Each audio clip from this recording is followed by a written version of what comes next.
Hello et bienvenue dans une nouvelle vidéo. Aujourd'hui, on se retrouve pour une nouvelle partie de Deviner les palettes. Le principe est toujours le même. J'ai utilisé aujourd'hui une palette de fard à paupières bien particulière. Dans un premier temps, je vais vous montrer les teintes de la palette que j'ai utilisée pour créer ce look. Dans un deuxième temps, je vais vous montrer le reste de teintes qui se trouvent dans la palette s'il y en a, mais que j'ai pas utilisé aujourd'hui. Et le but du jeu est pour vous de découvrir le plus rapidement possible de quelle palette il s'agit. On commence donc comme toujours avec les teintes que j'ai utilisées pour créer ce look. J'ai commencé avec ce fard mat plus foncé que j'ai mis vers le coin externe, dans le creux de paupière que j'ai étiré un petit peu. Ensuite, j'ai pris le fard un petit peu plus clair pour estomper ce premier fard. Et donc là, j'ai mis dans le creux de paupière, mais vraiment dans tout le creux de paupière. Je l'ai un petit peu plus étiré, un petit peu plus relevé. J'ai pas hésité à faire quelques allers-retours entre les deux pour que les deux fards mat se mélangent bien et s'estompent bien entre eux. Ensuite, j'ai pris ce fard métallique que j'ai mis vers le coin externe, alors pas vraiment trop dans le coin, hein, mais disons vers la dernière partie ici de la paupière mobile. Ensuite, j'ai pris le deuxième fard métallique que j'ai mis plutôt sur le milieu et que j'ai fait revenir pas tout à fait vers l'intérieur, mais un petit peu quand même. Et enfin, j'ai pris le dernier fard métallique qui est donc plus clair et plus doré. Et là, je l'ai mis vraiment en coin interne et aussi un tout petit peu ici en dessous. J'ai mis du crayon noir en muqueuse, aussi un tout petit peu ici vers le dessus que j'ai légèrement fumé et étiré, du mascara et voilà le résultat. Concernant les autres teintes présentes dans la palette mais pas dans mon look aujourd'hui, eh bien il n'y en a pas. On a donc ici l'harmonie de couleurs de la palette dans son intégralité. Il s'agit donc d'une petite palette avec 5 fards. Alors je pense pas que ça va être très facile à trouver parce que c'est pas une palette, j'ai l'impression, en tout cas moi c'est pas une palette qui a marqué mes esprits. Je vais vous donner quelques indices. C'est une palette qui était sortie pour les fêtes. C'est une palette que j'ai depuis pas très longtemps, que je vous ai montré récemment dans un haul, une vidéo haul dans laquelle je vous montrais aussi quelques petits produits qu'on m'avait donnés. Donc si vous n'avez pas vu cette vidéo et que vous vous basez uniquement sur ma collection de palettes, clairement vous n'allez pas trouver, je crois que c'est quasiment impossible. Je vous dis, c'est pas une palette qui moi a forcément marqué mon esprit. Donc une palette là qui vient d'une collection de fêtes, une marque qui aime beaucoup faire ce genre d'harmonie de couleurs et qui aime beaucoup aussi vendre ses palettes à prix d'or. Alors est-ce que vous avez trouvé de quelle palette il s'agit? La palette que j'ai utilisée aujourd'hui pour créer ce look, c'est la Bijou Brillance de chez Pat McGrath dans l'harmonie de couleurs Sunset Romance et elle ressemble donc à ceci à l'intérieur. Alors c'est la première fois que je l'utilise aujourd'hui, donc si jamais vous n'avez pas suivi, vous n'avez pas vu cette vidéo dans laquelle je vous la montre, c'est Sandrine qui me l'a offert. Parce qu'elle en a une autre et que c'est quasiment la même, comme c'est souvent le cas avec les palettes Pat McGrath. Donc je sais pas combien elle coûte, en tout cas combien elle coûtait, parce que comme j'ai dit, c'est la collection pour les fêtes de cette année, hein, il me semble. Donc je sais pas si c'est encore disponible et à quel prix du coup elle revenait. J'imagine que c'était pas donné parce que rien n'est donné dans la marque et j'ai envie de vous dire que presque peu importe le prix, je trouve ça un petit peu trop cher. Voilà, je sais pas combien ça coûte, mais je devine que c'est trop cher pour ce que c'est. Alors c'est une première impression, mais je trouve pas qu'elle ait quelque chose d'exceptionnel. Alors certes, l'harmonie de couleurs est jolie, c'est très cohérent. On a un fard mat plus foncé, un fard mat plus clair, 3 fards métalliques avec des sous-tons différents et des intensités un petit peu différentes. C'est joli, l'harmonie de couleurs, il n'y a rien de négatif à dire. Maintenant, c'est rien qui sort de l'ordinaire et surtout par rapport à la marque, je veux dire, c'est vu, revu et corrigé. Cela étant dit, l'harmonie de couleurs, comme j'ai dit, ça fonctionne. On arrive à créer un look de A à Z qui soit joli. L'harmonie de couleurs fait qu'il n'y a pas une énorme versatilité dans la palette, mais une palette à 5 fards, c'est pas ce qu'on lui demande. Une palette à 5 fards, on lui demande qu'elle soit simple, rapide et efficace et de pas se prendre la tête, pas d'avoir possibilité de créer une infinité de looks avec. Donc jolie harmonie de couleurs, mais connaissant la marque et son amour de ce genre d'harmonie de couleurs, bon voilà, je trouve qu'on commence un petit peu à tourner en rond et qu'on peut surtout trouver pareil ailleurs moins cher. Alors en ce qui concerne la formulation, les fards mat sont vraiment pas mal. J'étais surprise parce que je m'attendais à ce qu'ils soient secs, je sais pas pourquoi. Sans doute parce que j'en ai un, moi, dans la Model Shape que j'ai qui est vraiment très sec.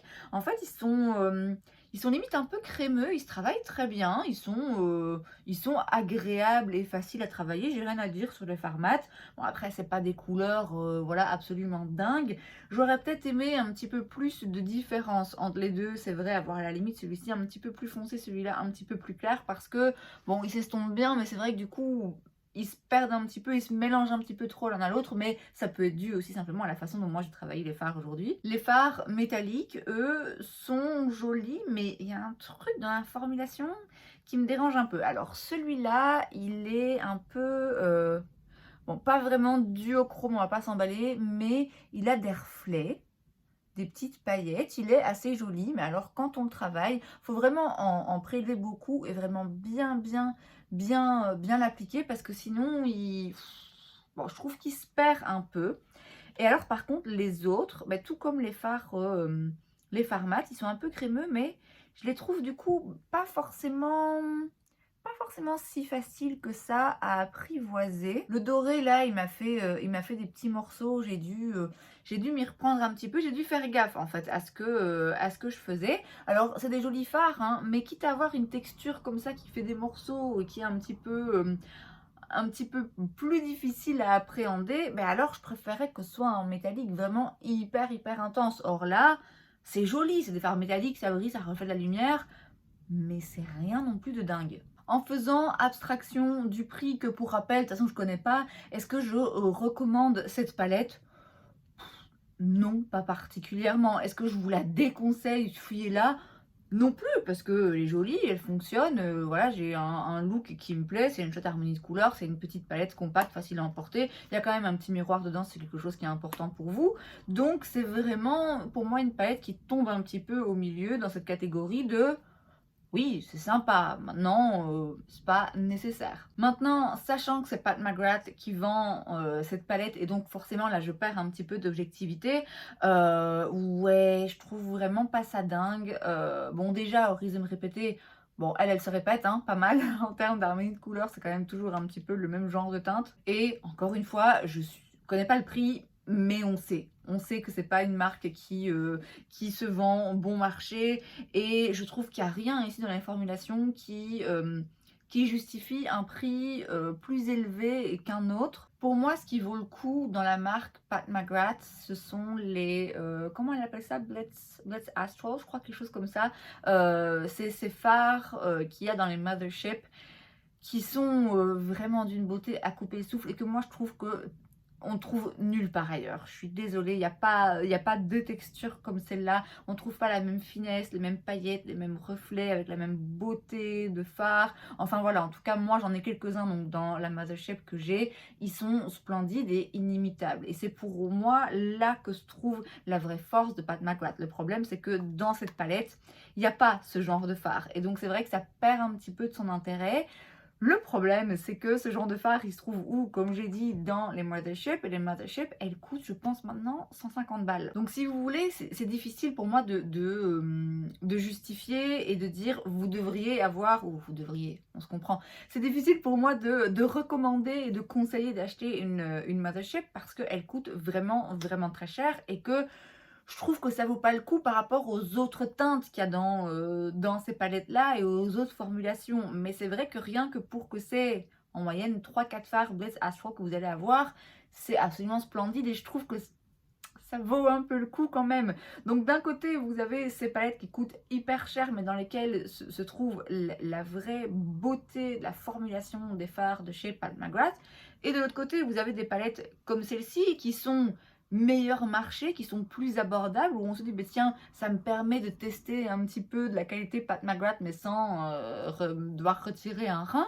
Le problème avec ces palettes-là, c'est que bien qu'elles soient moins chères, elles n'ont pas les mêmes formulations, et elles n'ont pas, en tout cas celle-ci, n'a pas ces fards, un de ces fards Blitz Astral, qui, d'après moi, sont vraiment les fards qui valent le détour dans la marque. Je sais qu'à une époque, je ne sais pas si elle existe encore, à une époque il y avait des petits quads, il me semble qu'il y avait un quad avec 4, forcément un quad, 4 phares Blitz Astral, donc ces phares vraiment très spéciaux. C'était quand même 60-70 balles le quad, donc clairement c'est pas donné, mais ça à la limite je trouve que ça vaut le coup, parce que là on a vraiment le top du top en termes de fard de chez Pat McGrath, sans avoir les à côté qui, d'après moi, valent moins le coup. C'est métallique, classique. Bon, voilà, ils sont jolis, vous l'avez vu, hein, c'est beau, ça reflet de la lumière, moi je trouve ça joli.